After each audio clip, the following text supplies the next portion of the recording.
Thank you, Senator Hirono. Senator Rounds, please. Thank you, Mr. Chairman.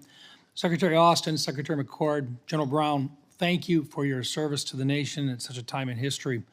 Close coordination between Congress and the administration is critical to making sure that our troops are resourced and postured in a way that deters conflict and enables them to dominate our enemies if deterrence fails.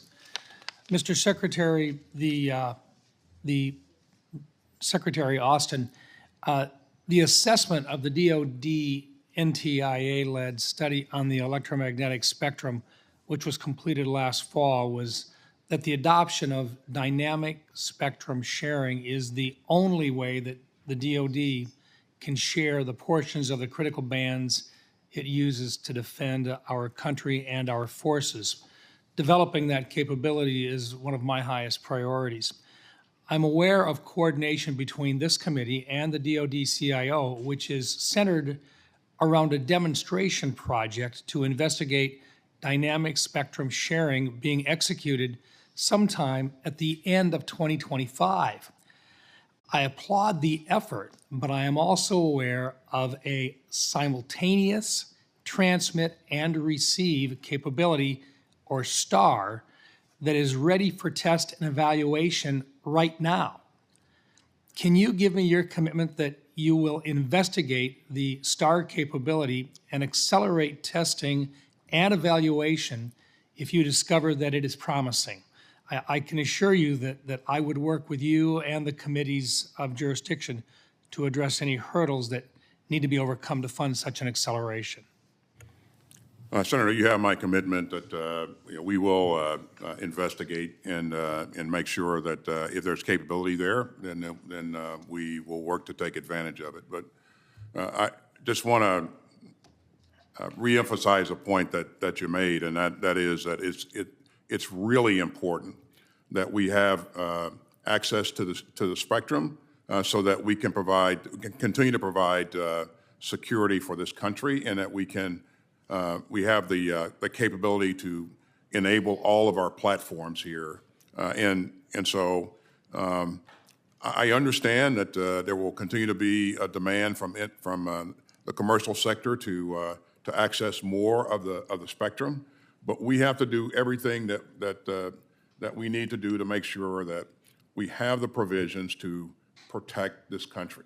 And so I appreciate your support. And I'm also committed to working with the Secretary of Commerce and with anybody else that can create a capability to enable that dynamic sharing. So thanks for your efforts on that. Well, thank you, sir. And once again, I think this new capability may very well be a key to addressing this issue in an expedited basis. And I appreciate your agreement to work with us on that. Thank you, sir.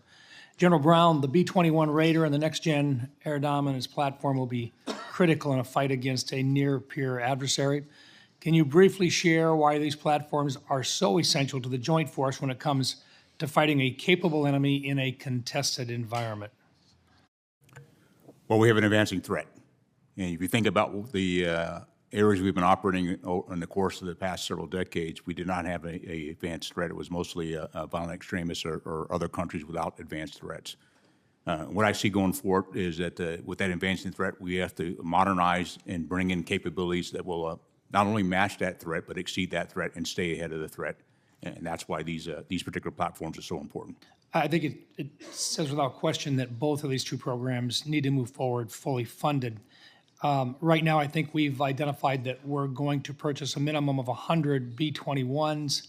I suspect that you would agree with me that that number may very well have to go up if we appropriately take care of the needs that our men and women in uniform require. I know in my last job, we, as the Air Force chief, we did talk about the aspect that we may need to go above 100. I'll defer to the Air Force, but I'll just say that I am focused as a chairman to make sure that we have the joint capabilities for the force and making sure that we are working very closely together with all the services to bring that capability forward.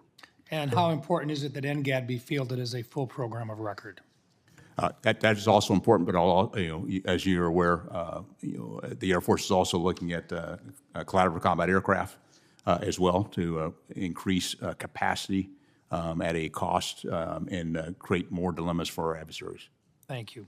I see my time has expired, Mr. Chairman. Thank you. Thank you very much, Senator Rounds. Senator Kane, please. Thank you to our witnesses for your service. I want to return to the heartbreaking tragedy in